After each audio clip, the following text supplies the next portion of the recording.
رسم ازا جاری رہے، رسم ازا جاری رہے، فانوس بن کے جس کی حفاظت ہوا کرے، وہ شمع کیا بجھے جسے روشن خدا کرے.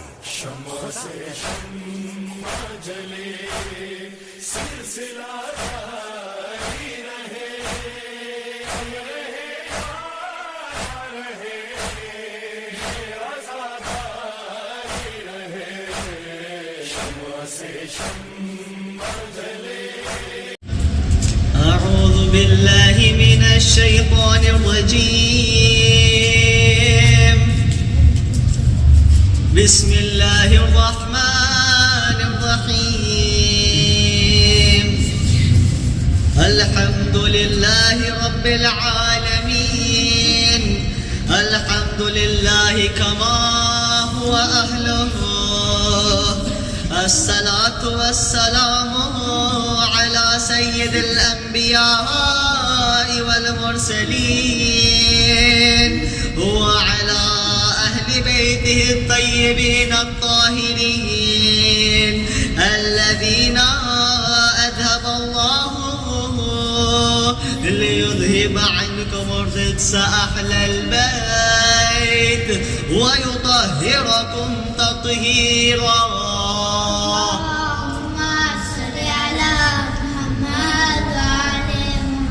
أما بعد فقد قال الله سبحانه وتعالى في كتاب مجيد وقرآن الحكيم وقوله الحق والأحسن. بسم الله الرحمن الرحيم. كل نفس ذائقة الموت ونبلوكم بالشر والخير الفتنة وإلينا ترجعون. صدق الله العلي العظيم. صلاة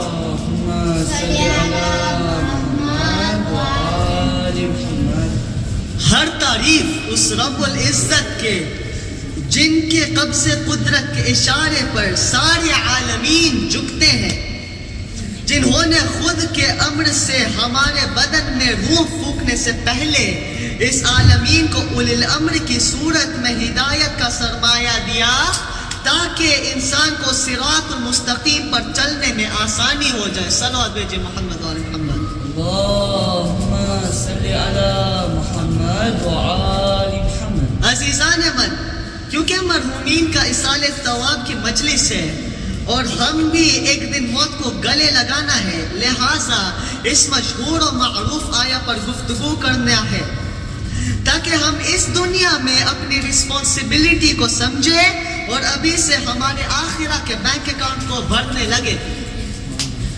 سورہ الانبیاء کے آیہ نمبر 35 میں اللہ سبحانہ و تبارک تعالی نے ارشاد فرمایا ہے کہ کل نفس ذائقۃ الموت وَنَبْلُوكُمْ بِالشَّرِّ وَالْخَيْرِ فِتْنَةً وَإِلَيْنَا تُرْجَعُونَ. ہر نفس موت کے ذائقہ کو ٹیسٹ کرے گا اور ہم تمہاری برائی اور اچھائی سے امتحان لیتے ہیں، پھر تم سب ہمارے پاس لوٹ آؤ گے. جس کا انگلش میں ٹرانسلیشن ہے Every soul will taste death and we test you with evil and good as a trial. Then to us you will all be returned. Salawat ala Muhammad wa ali Muhammad. Allahumma salli ala Muhammad wa ali Muhammad. یہ آیا کی تفسیر بہت گہرا ہے اور دامن وقت میں پورا وضاحت کے لیے گنجائش نہیں ہے، لہٰذا عزاداروں انشاءاللہ آج کے لیے ہم صرف 2 چیزیں کی وضاحت کریں گے اور ربط مسائل. ہم سمجھنے کی کوشش کریں گے کہ نفس کیا ہے اور موت کا ذائقہ کیا ہوتا ہے. نفس ہمارے دماغ اور بدن کی طرح میٹا فزیکل پارٹ ہے، مطلب اس کو ہم دیکھ نہیں سکتے مگر وہ ہم پر حکم چلاتا ہے. A simple example can be آپ ایک موبائل فون دیکھیں، نیٹ ورک کے بغیر موبائل چلے گا؟ نہیں چلے گا. بس ایسے ہی سمجھے کہ ہمارا جسم موبائل کی طرح ہے اور اس کا چلانے والا نیٹ ورک جو ہوتا ہے اس کو ہم نفس کہتے ہیں. نفس کے بغیر ہمارا باڈی صرف ایک پتلا ہے. It's just like a doll. نفس ہمارے برین اور باڈی کو سگنل دیتا ہے کہ بھوک لگی ہے, چوٹ لگی ہے, نیند آ رہا ہے, پیاس لگ رہا ہے, تھکن ہو رہا ہے, درد ہو رہا ہے. یہ سارے فیلنگز اور پرابلمز نفس کو ہوتے ہیں اور اس کو باڈی سے سولو کیا جاتا ہے. صلوات بھیجئے محمد و آل محمد. اللهم صل على محمد وآل محمد. محمد و آل محمد. یہ سارے فیلنگز اینڈ پرابلمز جو ہوتے ہیں نفس کو ہوتی ہے اور اس کو باڈی سے سولو کیا جاتا ہے. اس لیے جب کوئی انسان کا نفس بدن سے الگ ہوتا ہے, جب موت آتی ہے, تب ہم کہتے ہیں کہ اب آرام فرمائے گا, کیونکہ اب دنیاوی مسئلے مسائل سے آزاد ہو گیا, کیونکہ نفس اب بدن سے الگ ہو گیا. اور نفس جب بدن سے الگ ہوتا ہے تب وہ ایک ذائقہ چھوڑتا ہے. امام جعفر الصادق علیہ السلام اللهم صل على محمد وآل محمد. اسی آیت کے شان میں سوال پوچھا گیا کہ ذائقہ موت ہوتا کیا ہے. امام فرمائے کہ جو بھی, جہاں بھی, جب بھی قضا کرنے لگتا ہے, مطلب جب کسی کا موت آنے لگتی ہے, تب وہ ہمارے دادا امیر المؤمنین امام علی ابن ابی طالب علیہ السلام کو دیکھتا ہے.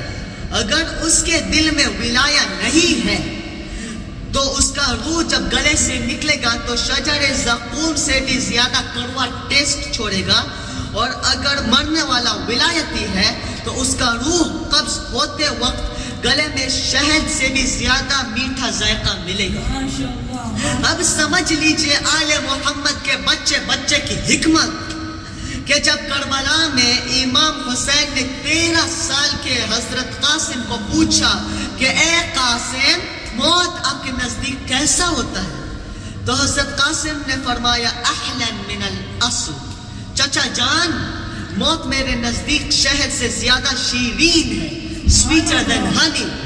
صلوات بھیجئے محمد و آل محمد. اللهم صل على محمد وآل محمد. عزیزان من, یہ بات تو کنفرم ہے کہ ہمیں بھی ایک دن اس فانی دنیا سے رخصت ہونا ہے, اور دائمی ابدی دنیا ہی ہمارا ایکچول مقام ہے. لہٰذا ہم کیسے اپنے آپ کو پریپیئر کریں کہ ہمارا برزخ اور آخرہ کا منزل سکسیسفل ہو. اہل البیت علیہم السلام فرماتے ہیں کہ بس 2 چیزیں پر خاص دھیان رکھنا ہے, وہ ہے وفاداری سے واجب کو نبھانا اور وفاداری سے حرام سے دور رہنا. اور عزاداران امام, جب وفاداری کی بات آتی ہے تو سب کو ایک ایسا وفادار یاد آتا ہے کہ جس کو خود وفا سجدہ کرتا ہے. وفا کی بات آتی ہے تو امام حسین علیہ السلام نے وفا کا امتحان کربلا میں دیا.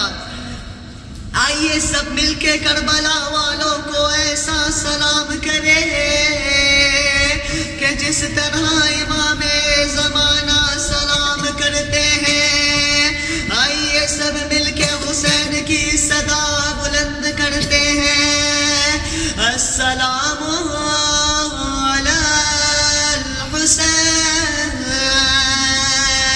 وعلی علی ابن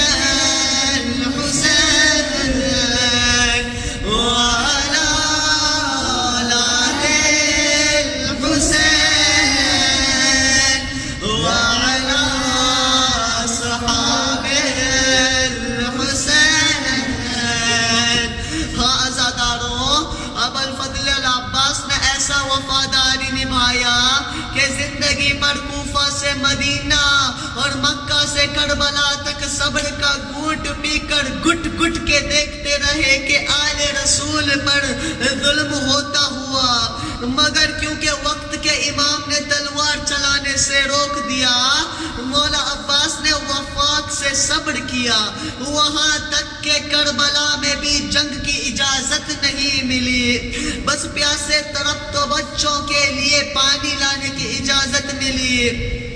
سکائے سکینہ، علمدار حسین، زینب کے پردے کا آسرا، بنا تلوار کے نیزہ لے کر نہر فرات پر پہنچا، مشقیزے میں پانی بھر کے خیمے کے جانب لوٹانے لگے اور ظالموں نے پیچھے حملہ کیا، بائیں ہاتھ کو قلم کیا، غازی نے مشقیزے اور علم کو دائیں ہاتھ میں سنبھالا اور ظالموں نے دائیں ہاتھ بھی بے رحمی سے قلم کیا۔ ادھر خیمے کے باہر شہزادی سکینہ پانی کے انتظار میں سب بچے کو اکٹھا کر کے چچا کو علم کے سہارے دیکھتی رہی اور بابا کو بتاتی رہی، بابا چچا فرات پر پہنچ گئے، بابا چچا نے مشق بھر لیا، بابا چچا واپس آ رہے ہیں۔ بتاتے بتاتے سکینہ تڑپنے لگی، کیونکہ جب ہاتھ قلم ہوئے تب کہہ کے تڑپنے لگے، بابا جان علم ہل رہا ہے اور کیسے نظر آتا